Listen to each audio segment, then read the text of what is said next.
take it one step further. We have to move closer to our Allah. And don't give up. Sometimes a person feels, but Maulana, I tried to give up, and then I went back to it, and I tried to give up, and I slipped back into it, then I gave up trying to give up. The beauty of a believer is, in one day, if I fall down 99 times, inshallah I'm going to stand up 100 times. Which other door can I go to? My Allah loves me, loves to forgive me. The delay is from my side.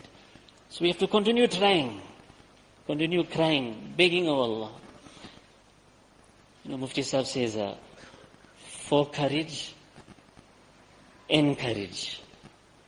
For courage, encourage. The one who encourages, automatically he builds courage.